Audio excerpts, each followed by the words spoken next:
Cerita diawali dengan memperlihatkan seorang wanita yang sedang terbaring di rumah sakit. Scene berganti, memperlihatkan seorang wanita dan seorang pria yang sedang mengendarai mobil. Mereka dikejar oleh sekelompok orang. Mereka memacu kendaraannya dengan kecepatan tinggi, yang mengakibatkan kecelakaan, sehingga wanita itu dan kekasihnya terluka. Mereka berdua dibawa ke rumah sakit. Wanita itu berhasil diselamatkan, sedangkan kekasihnya tidak bisa diselamatkan. Wanita itu sangat sedih dan marah kepada ayahnya, dan memutuskan untuk bunuh diri dengan cara melompat keluar gedung. Ternyata wanita itu bernama Eugene. Akhirnya Eugene dirawat di sebuah ruang VIP di rumah sakit. Scene berikutnya, tampak seorang pemuda yang mendapatkan telepon. Kemudian pemuda itu bersama temannya yang bernama Mansik pergi ke suatu tempat. Di tempat lain, ada polisi yang sedang berusaha menangkap para penjahat, tapi mereka tidak berhasil menangkapnya karena sebelumnya sudah ada perkelahian di antara sesama penjahat tersebut. Scene berganti, akhirnya pemuda itu dan temannya sampai di suatu tempat. Ternyata tempat itu adalah markas para penjahat yang sebelumnya ingin ditangkap polisi. Mereka banyak yang terluka, sehingga membutuhkan bantuan pemuda itu. Ternyata pemuda itu adalah seorang dokter yang biasa dipanggil dengan sebutan Yongpal. Semua orang terluka berhasil diselamatkannya. Di kantor polisi, para anggota polisi membicarakan tentang adanya pihak lain yang menolong para penjahat itu, sehingga tidak ada satu orang pun yang pergi ke rumah sakit. Sedangkan di markas penjahat, Yongpal yang sudah selesai dengan pekerjaannya. Dan kemudian Mansik menghitung pendapatan mereka hari ini. Keesokan harinya di rumah sakit, tampak para dokter junior sedang diospek oleh dokter senior. Tak lama kemudian, seorang dokter yang lain datang. Ternyata dia adalah Yongpal yang mengobati para penjahat tadi malam. Ternyata Yongpal itu memiliki nama Kim Tae-hyung. Lalu Kim Tae-hyung bertanya apa pekerjaan orang tua mereka, dan setelah mendengar latar belakang keluarga para juniornya, Kim Tae-hyung meminta juniornya yang kaya untuk duduk dan beristirahat, sementara yang biasa saja tetap berdiri. Melihat hal itu, akhirnya teman Kim Tae-hyung yang meminta seluruh junior untuk duduk saja. Lalu teman dokter Kim Tae-hyung menjelaskan maksud dari dokter Kim melakukan itu adalah agar tidak terjadi KKN di masa depan. Tiba-tiba ada telepon yang menanyakan Kim Tae-hyung. Ternyata itu telepon dari ruang operasi. Akhirnya Kim Tae-hyung sampai di ruangan operasi. Di ruang operasi, Dr. Lee memintanya untuk melanjutkan operasinya karena dia sudah punya janji makan siang yang sangat penting. Ternyata di luar ruang operasi, Dr. Lee melihat mereka yang sedang melakukan operasi. Akhirnya, Tae-hyung berhasil menyelesaikan operasi itu. Tentu saja dengan baik dan sempurna.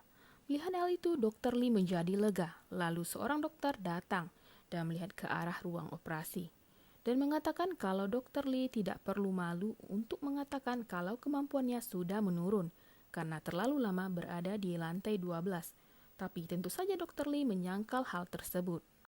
Scene berikutnya, Kim Tae-hyung bersama temannya mengunjungi pasien yang tadi dia operasi. Di sana juga ada keluarga pasien. Keluarga pasien menanyakan apakah operasinya berjalan dengan lancar. Teman Kim Tae-hyung mengatakan untuk hal itu belum bisa dipastikan. Lalu Kim Tae-hyung menambahkan, itu semua terjadi karena pertolongan Tuhan. Jadi hari Minggu besok menyumbanglah ke gereja. Lalu keluarga pasien mengatakan bagaimana cara dia untuk berterima kasih atas bantuan Tae-hyung. Lalu Tae-hyung berkata untuk menyumbang saja. Lalu keluarga pasien itu memberikan sejumlah uang dan dia membaginya dengan temannya tadi. Temannya tersebut mengingatkan untuk jangan melakukan hal ini lagi. Tetapi aksi mereka ketahuan oleh Dr. Lee. Di ruangan Dr. Lee, Tae-hyung dimarahi karena dia terus melanggar peraturan. Lalu Tae-hyung mengatakan mengapa salah mengambil beberapa sen saja dari pasien, sedangkan Dr. Lee mendapatkan uang lebih banyak saat pasien itu pulang. Mendengar hal itu, tentu saja Dr. Lee menjadi marah. Tiba-tiba Dr. Lee mendapatkan telepon dan memperbolehkan Tae-hyung untuk pergi. Di luar ruangan, Dr. Lee bertemu dengan ketua dari Hansing Group yang merupakan kakak dari Eugene. Di sana juga ada Tae-hyung yang mengintip. Kakak Eugene menjelaskan kalau mereka ingin menemui Eugene. Tapi Dr. Lee mengatakan tidak bisa untuk melakukan kunjungan. Melihat tetua Hansi yang tidak terima, akhirnya Dr. Lee mengatakan kalau dia akan menanyakan kepada Eugene apakah mau menerima kunjungan atau tidak. Setelah Dr. Lee datang dan mengatakan kalau Eugene tidak mau menerima kunjungan. Kemudian orang-orang itu menitipkan dokumen kepada Dr. Lee untuk diberikan kepada Eugene. Kakak Eugene meminta mereka semua untuk pergi. Di dalam lift, para pemegang saham itu berdiskusi tentang apa yang harus mereka lakukan selanjutnya agar dapat menemui Eugene. Kebetulan di sana juga ada Taehyung yang mendengarkannya. Di lantai 12, Dr. Lee dan kakak Eugene memasuki ruangan tempat Eugene dirawat. Di dalam sana ada Eugene yang tidak sadarkan diri. Scene berganti. Taehyung berbicara kepada perawat Song. Tiba-tiba seorang perawat senior datang dan memberitahu kalau adik Taehyung sudah selesai melakukan cuci darah.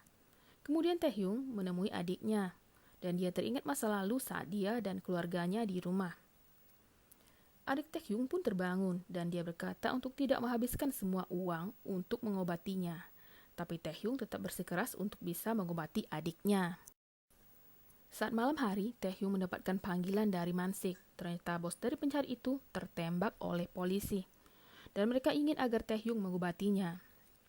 Taehyung mengatakan dia tidak bisa mengobati di sana. Mereka harus membawanya ke rumah sakit.